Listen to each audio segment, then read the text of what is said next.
These are the 5 mistakes that if you fix, your retention graph will go from looking like this to this, no matter what niche you're in. After looking at thousands of retention graphs and writing for big names like Jordan Welch, Instantly AI, and Davey Fogarty, I found 5 mistakes that could completely wreck your video's performance. In this video, I'm going to remake one of Iman Gadzhi's old videos to show you how anyone can make their videos 100 times better, even if you're a complete beginner. But here's the catch. You need to fix all 5 of these mistakes because if you miss even one, your retention will drop faster than Iman Gadzhi dropped out of high school. Now, in case you've been living under a rock, this is Iman Gadzhi. He has the biggest channel in the entrepreneurship space, sitting at over 5 million subscribers. And many see him as this marketing genius, praising him for how well his videos are scripted. But when Iman first started, his videos looked something like this. At the end of the day, I think what's sort of like the age-old saying, maybe get into...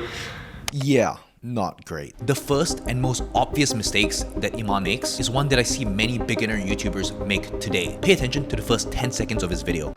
So guys, in today's video, we're going to be discussing the 3 things that you can do to ensure, or pretty much make sure that you're going to be rich in 2018. Now, it might look like Iman's not doing anything especially wrong here. He tells the video exactly what they're gonna get if they watch the rest of the video. Pretty textbook stuff. But he fails to answer one big question that needs to be answered in every single educational video. Why in the world should the viewer trust him? No matter what niche you're in, it's important to tell the viewer why you are someone worth listening to. And this is especially important if you're in the business and education space. Who you are and what you've done will give the viewer context onto what you have done that will put more weight into what you are actually saying so that they will take you seriously. Let's put it this way. If I go on stage at a convention and start telling people how to invest without telling anyone who I am, it becomes a lot harder to justify why you should listen to me in the first place. It's not the audience's fault. I wouldn't listen to a 21-year-old give investment advice at all, and neither should you. But if I told you that my name is Warren Buffett and I've hundreds of billions of dollars in portfolio and investments and I invested early in Apple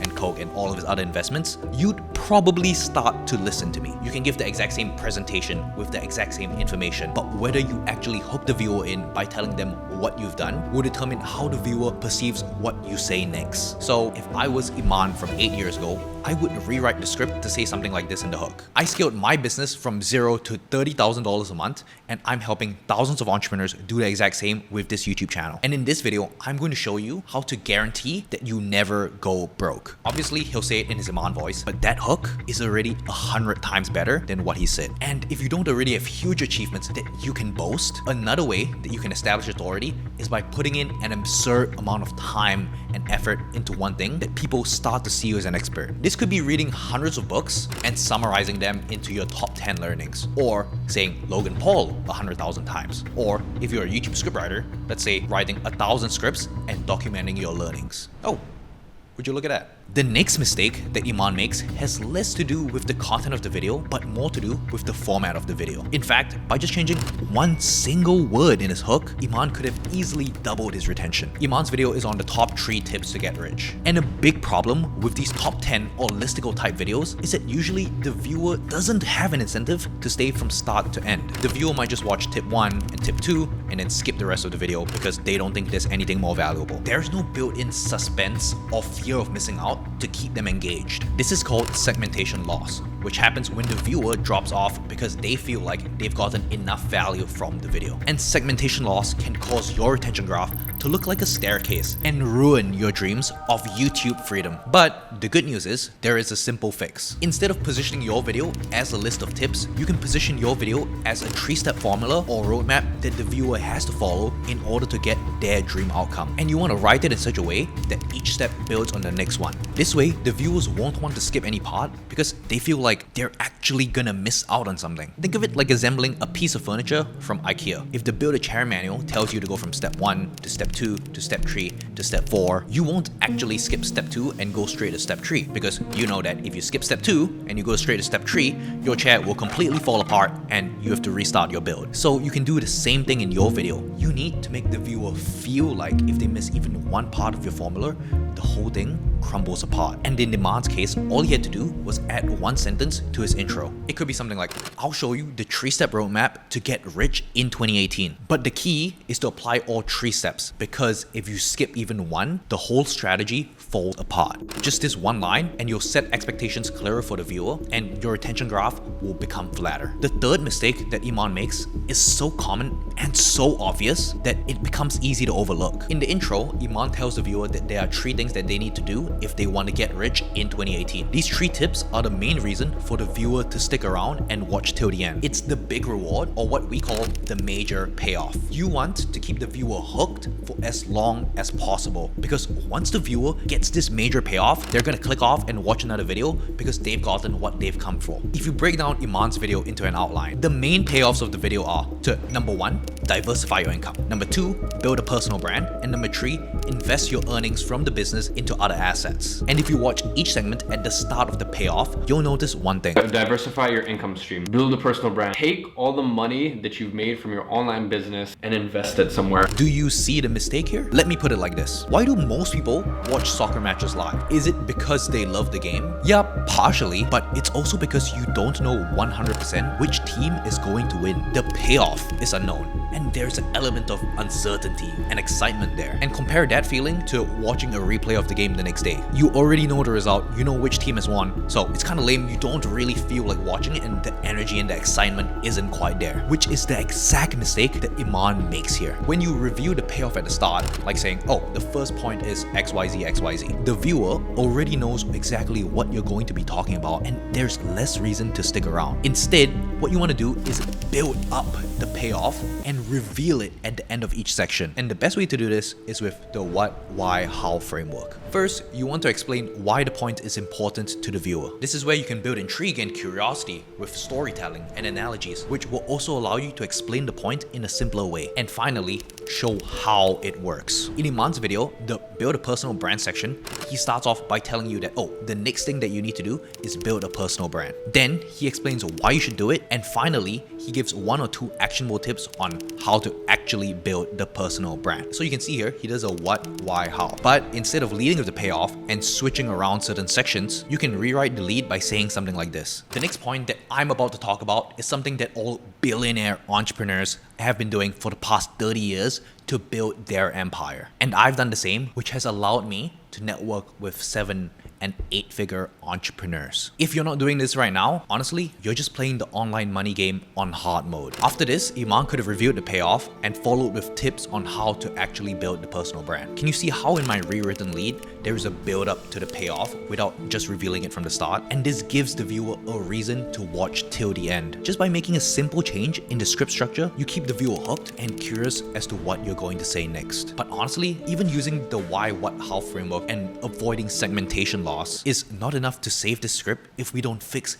this next big mistake. Because what Iman does next is an absolute sin for viewer attention, and it could potentially drive viewers away from ever coming back to your channel. Looking at the structure of his video again, Iman starts the video with an intro, his 3 main points, and then an outro. Yet with this simple 5-point structure, his video is 18 minutes long. If the script was concise and he gave the viewer exactly what they came for, the script could have actually been 10 minutes long. But instead, the video is 18 minutes long because Iman just keeps yapping. And she owns a dental clinic, and I know a dental clinic. And I see, by the way guys, like I see so many people just get into this thing where they become a one-trick pony and like... Pause it right there. I'm not saying that you should always make short videos, but in terms of video length, you want to make your video as long as it needs to be, but as short as it can be. In other words, you can post long videos, but you need to cut out all of the fluff. You want to deliver the information in an engaging and exciting way without dragging the video on and on and on. So if I were to cut all of the fluff from Iman's video, the video would actually go from looking like this to this, much more concise and to the point. So just to recap some of the points that we've talked about,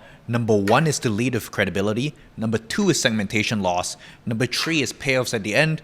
And number 4 is to hold on a second. hold on a second. I'm about to make the same mistake that Iman is about to make. Let's see if you can spot it. Basically, he spends the last 3 minutes recapping the whole video. While you might think that repeating the points that you've talked about is necessary to hammer them home, in reality, it's one of the biggest retention killers out there. You're pretty much telling the viewer that the video is about to end and they can just go and click off. And if you do this, the worst part is that when viewers consistently drop off before the end of the video, you're waving a white flag at the algorithm, basically telling it that your video is not good enough and begging for it to nerf it. The algorithm would then assume that your video cannot keep viewers retained, your average view duration would decrease, and it's unlikely to push your video to suggest it. If the viewer really needs to recap your points, they can simply just scroll back and rewatch your video. And this is actually a bonus for you because they will spend more time on your video and this will increase the watch time on your channel. So let's just take this whole recap section and delete it. And this will improve Iman's retention graph from having a big dip at 15 minutes to looking like this. But this isn't the only time that Iman tells his viewer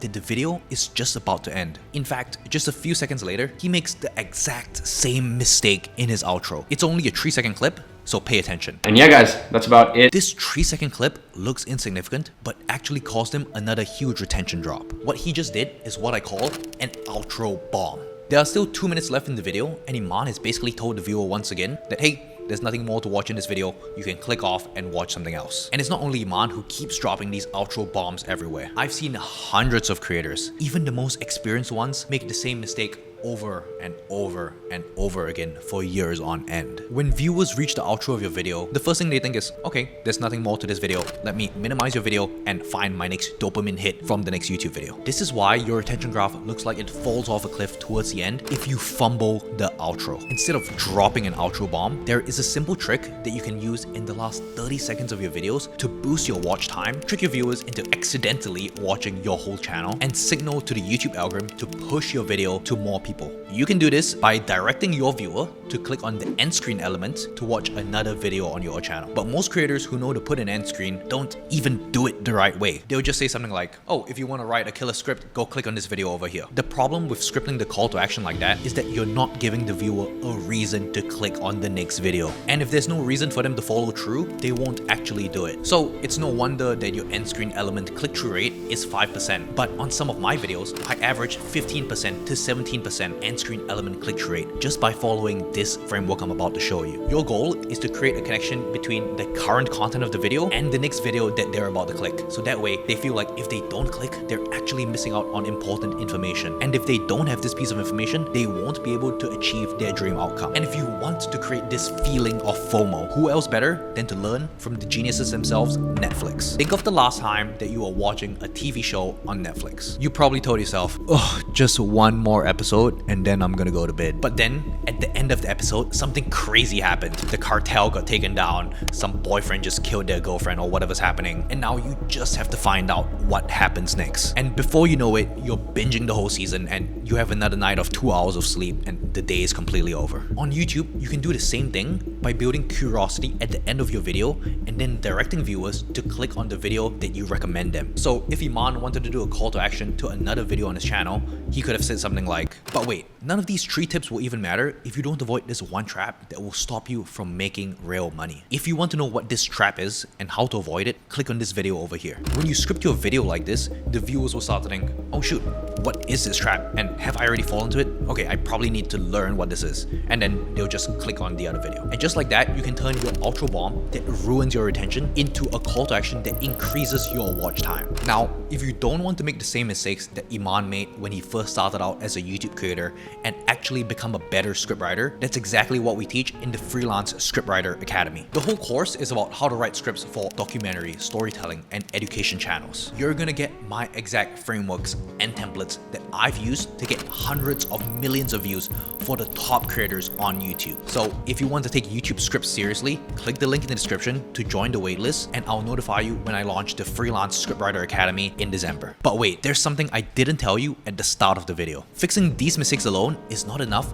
if you don't understand the essence of what makes a good YouTube script and how to actually write one. Lucky for you, I've recently recorded a 90-minute YouTube script writing course where I go over everything starting from finding a viral idea to doing research to writing the script and editing it so that it reaches perfection. Check it out over here and I'll see you in the next one.